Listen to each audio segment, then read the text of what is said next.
सभी बहनों और किसानों के खाते में तोहफा डालूंगा। बहनों के मान सम्मान के लिए, किसानों के सम्मान के लिए हमारी सरकार विकास के लिए लगातार कृत संकल्पित होकर आगे बढ़ती रहेगी। मुझे इस बात की प्रसन्नता है, बीता वर्ष उद्योग और रोजगार वर्ष के नाते से हमने मनाया और यह वर्ष किसान कल्याण वर्ष के नाते से मना रहा है। किसानों की बेहतरी के लिए, किसानों के लिए किसान सम्मान निधि उनके खाते में, किस किसके खाते में आती है हाथ खड़े करके बताओ। किसान सम्मान निधि, कोई बीचवान नहीं, एक बटन दबाए सीधा आपके खाते में आ जाए। लाडली बहना हाथ खड़ा करो, जिन जिनके लाडली बहनाओं के हाथ में पैसा आता। आप बताओ, इतनी बड़ी संख्या में लाडली बहना, मैं आपको भी प्रणाम करता हूं, आपका भी अभिनंदन करता हूं। हमारी सरकार के माध्यम से 60,000 करोड़ की लगभग 3 साल हो रहे हैं। ये कांग्रेसी सुन ले कान खोलकर, तुमने तो 1 कौड़ी नहीं दी और बहनों के लिए हर महीने रक्षाबंधन बनाते हुए लाडली बहना राशि बहनों के खाते में देते हैं। यह हमारा बहनों के प्रति समर्पण है। और ये बेईमान कांग्रेसी कहते हैं कि ये बहनों के पास पैसा पहुंचाते हो तो ये दारू पी जाती है। अरे डूब मरो शर्म से कांग्रेसियों, तुम्हारा चरित्र ऐसा है, तुम तो माता बहनों की इज्जत नहीं करते हो। लेकिन हमारी संस्कृति और कांग्रेस इसीलिए अपने कर्मों की सजा भुगत रही है। पूरे देश से धीरे धीरे कर करके अपने आप अपने कर्मों से मर रहे हैं। वो पप्पू और पप्पू के चलाने वाले चप्पू सब एक लाइन में। जिस दौर में आज यशस्वी प्रधानमंत्री का पराक्रम का विजय रथ आगे बढ़ रहा है, जब पूरा देश विकास की दौड़ में आगे बढ़ रहा है, ऐसे में नौ सीखियों के हाथ में उन्होंने अपनी पार्टी की कमान दी है। अब वो 9 सीखिए गाड़ी आगे चलाने के बजाय पीछे ठोके तो हम भी क्या करें। वो अपने कर्मों की जाने, उनको जैसे चलाना है वो चलाए, हमारी कोई लड़ाई नहीं। लेकिन विकास के मामले में आप अंदाज लगा लो, कभी कोई कांग्रेसी आपके दरवाजे आए, आप उससे पूछना 1956 में मध्य प्रदेश बना और 56 से लेकर 2002-3 तक लगभग 55 साल कांग्रेस की सरकार रही, लेकिन सिंचाई का रकबा केवल 7.5 लाख हेक्टेयर था।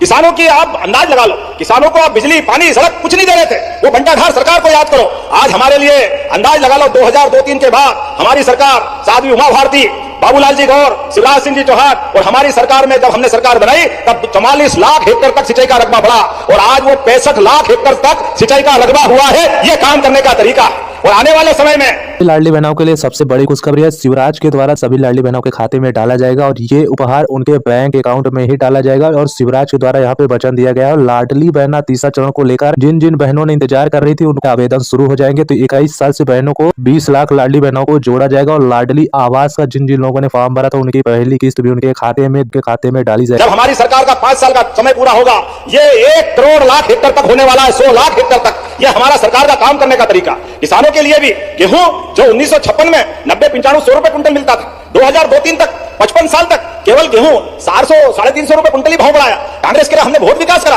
अरे किसानों, आप पूछना कि भाई 55 साल तुम्हारी सरकार रही, लेकिन किसान को उनकी गेहूं का दाम क्यों नहीं मिला। मुझे गर्व है 2002-3 में जो 400-450 रुपए कुंटल गेहूं मिलने वाला, हमारी सरकार ने इस साल 2625 रुपए कुंटल खरीदा। जोरदार ताली बजाओ। ये अपना काम करने का तरीका है। एमएसपी के आधार पर, न्यूनतम समर्थन मूल्य की गारंटी के आधार पर, अगर मंडी में भाव नहीं मिले तो सोयाबीन का भावांतर अगर किसी ने दिया है तो हमारी सरकार ने दिया। जोरदार अभिनंदन करें सोयाबीन के लिए भी। एक एक करके सभी क्षेत्रों में, किसी क्षेत्र में कमी नहीं। एक तरफ हम अपने फसल के दाम को मंडियों के उत्पादन के आधार पर वहां की सब प्रकार की सुविधाओं को बढ़ाते जा रहे हैं। दूसरी तरफ सड़क, बिजली, पानी। आने वाले समय में बरसात के बाद अब आपको रात में बिजली नहीं मिलेगी पानी फेरने के लिए, दिन में बिजली मिलेगी। दिन में ये हमारा अपना काम करने का तरीका है।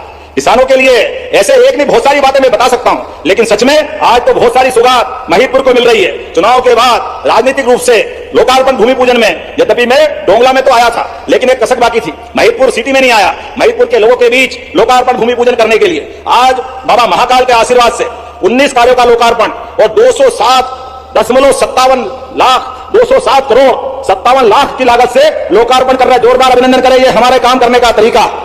8 करोड़ 45 लाख की लागत से उप स्वास्थ्य केंद्र भवनों का लोकार्पण कर रहे हैं। आक्या लिम्बा, पिपलिया धूमा, बोगा खेड़ा, भादवा, डूंगर खेड़ा, बरखेड़ा बुजुर्ग, मकला, चितावत, भावला सालिया, लसुलियायान, हाटा, नागपुराड़िया, नलखेड़ा, सक्करखेड़ी। जोरदार ताली बजाकर अभिनंदन करें आज के हॉस्पिटलों के काम के लिए।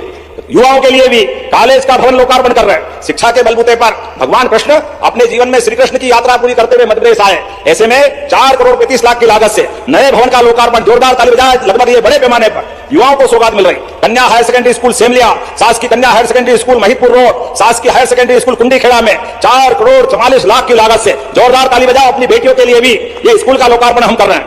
और सामाकोटा में नया बांध लगभग 188 करोड़ 42 लाख, अब 190 करोड़ हो गए। जोरदार ताली बजाओ। ये बड़ा डेग किसानों के लिए, किसान कल्याणकारी। इसवी योजना के माध्यम से लगभग 60,000 करोड़ की धनराशि बहनों के खाते में जा रही। बहनों के लिए किसी हालत में 15 तारीख के बाद का मौका नहीं आता है। बिना किए भाई आपके खाते में पैसे पहुंचाते, ये भाजपाइयों का अपना चरित्र। जोरदार अभिनंदन करें हमारी सरकार के लिए, जो कहते वो करके दिखाते।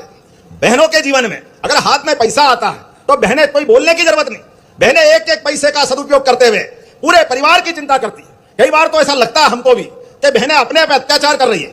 खुद अगर बीमार है तो भी खुद के ऊपर पैसा नहीं खर्च करती, छोटे बच्चों को, बड़ों को, बूढ़ों को, पति को, भाई को, जिसको जरूरत हो उसके पास से अपना सब कुछ देने के लिए तैयार रहती। सिंगल क्लिक के माध्यम से ये तीसरे साल में योजना प्रवेश कर रही। जोरदार अभिनंदन करें। तीसरे साल में रक्षाबंधन साल में एक बार आता है, भाई दूज, भैया दूज भी दिवाली के आसपास आती है, लेकिन ये हमारी पार्टी का और आपका प्रेम का संबंध है।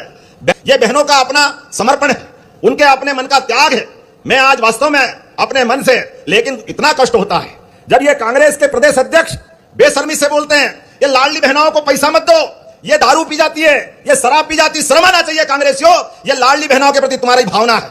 बहनों याद रखना, गठान बांध के आप भी ये बोलना चाहे जितना बोले, जिस दिन आपका मौका आए, आपके पास लोकतंत्र में सबसे बड़ी ताकत बटन दबाना और कांग्रेस को ठिकाने लगाना, इस बात की आवश्यकता है। क्योंकि कांग्रेसियों ने सदैव बहनों का अपमान किया है। कांग्रेस का अतीत इतना खराब रहा है। अभी अभी राज्यसभा की बधाई दे रहे थे मेरे बीच राहुल भाई। अब आप बताओ कांग्रेसी कितना झूठ बोलते हैं, कैसी चालाकी करते हैं। तेलंगाना में कांग्रेस की सरकार, आप कांग्रेस की सरकार तेलंगाना में एक कांग्रेस की नेत्री वो आरोप लगाती है कांग्रेस के नेता के ऊपर कि मेरे साथ दुष्कर्म हुआ। आप बताओ किसी बहन के साथ अन्याय होगा और अन्याय होने के बाद वो थाने जाती है, उसकी रिपोर्ट नहीं लिखते हैं। क्यों? क्योंकि कांग्रेस की सरकार, कांग्रेस के नेता पे आरोप लगे तो कैसे रिपोर्ट लिखेंगे। यह है कांग्रेस की संस्कृति। वो अपनी एप्लीकेशन लेके सब दूर घूमती है। ये कांग्रेस की प्रभारी के पास भी जाती है कि बहन आप तो प्रभारी हो, आप मदद कर दो ताकि मेरी अपनी आफत में मैं उस न्याय के लिए लड़ रही हूं। लेकिन मीनाक्षी नटराजन वो वहां की प्रभारी होने के बाद भी उसकी मदद नहीं करती है। वो जब सब तरफ से थक जाती है तो वकील के पास जाती है। अधूरी दोगे तो चुनाव अधिकारी तो निरस्त करेगा ही करेगा। ऐसे में चुनाव अधिकारी ने फार्म निरस्त करा। फिर उन्होंने कहा कि अभी आपका पक्ष सुनने के लिए 3 घंटे का समय देता हूं। दोबारा बुला करके सुनने का मौका दिया। उसके बाद भी वो बेचारी बेबस के अधिकार की आवाज इनको समझ में नहीं आती है। मैं इस बात को जवाबदारी से कह रहा हूं, लाडली बहनों, मैं अतीत के बहुत सारे ऐसे इतिहास बता सकता हूं। कांग्रेस का समय जब भी आया, कांग्रेस ने माता बहनों का सदैव अपमान किया, उनको सदैव लज्जित किया है। ऐसे में जब हम अपनी बहन की लड़ाई को लेकर के लाडली बहनों की राशि देने आए तो आपको यह अतीत का काला पृष्ठ भी याद रखना पड़ेगा। जब फार्म निरस्त हो गया तो बजाय हाईकोर्ट जाने के चुनाव आयोग के पास गए। अब चुनाव आयोग क्या करेंगे जब मालूम है कि चुनाव आयोग कुछ नहीं कर सकता, तो झूठी लड़ाई लड़ते हैं। सुप्रीम कोर्ट गए, अरे चुनाव की प्रक्रिया चल रही है, चलते चुनाव में सुप्रीम कोर्ट कुछ नहीं करता है। अगर लड़ना है तो हाईकोर्ट जाओ। लेकिन ये कांग्रेसी जान करके उल्टे काम करते हैं। चलो कोई बात नहीं, आज देवरी में आया हूं तो बहनों के माध्यम से जो बड़ी सौगात मिल रही है, मैं बहनों को बधाई देता हूं। आज अपने बीच जिस प्रकार का समय चला है, मुझे इस बात का संतोष है। बोलने के लिए मैं बहुत देर तक बोल सकता हूं, लेकिन फिर भी लगभग 200 करोड़ के भूमि पूजन लोकार्पण यहां देवरी में हो रहा है। जोरदार ताली बजाएं। 200 करोड़ से ज्यादा के जितने काम आपने खुलवाए सबके भूमि पूजन लोकार्पण हो रहा है। लेकिन फिर भी अभी और बात बाकी रह गई। अब यार विधायक जी ने, सांसद जी ने और भी कुछ मांगा है। कोई बात नहीं, सागर वालों के लिए जो चाहे हमारी सरकार तैयार है। आप ताली बजा के बताना इन्हें मांग मानी है और इस मांग को पूरा अगर करना है तो आपकी तालियों पर निर्भर करेगा। मैं मंजूर करने की घोषणा करूंगा। आपने कहा केसली में सांदीपनि विद्यालय सेकंड फेज में तुरंत प्रारंभ करना चाहिए क्या? तो मैं सांदीपनि विद्यालय तुरंत चालू करने के लिए भूमि पूजन करने की यहीं से घोषणा करता हूं। आपने कहा शासकीय हाई स्कूल चिरचिटा सुखजू में हायर सेकेंडरी स्कूल का उन्नयन करना चाहिए क्या? ताली कम बज रही है, करना चाहिए क्या? तो मैं उन्नयन करने की घोषणा करता हूं। अरे बच्चे पढ़े लिखे आगे बढ़ेंगे।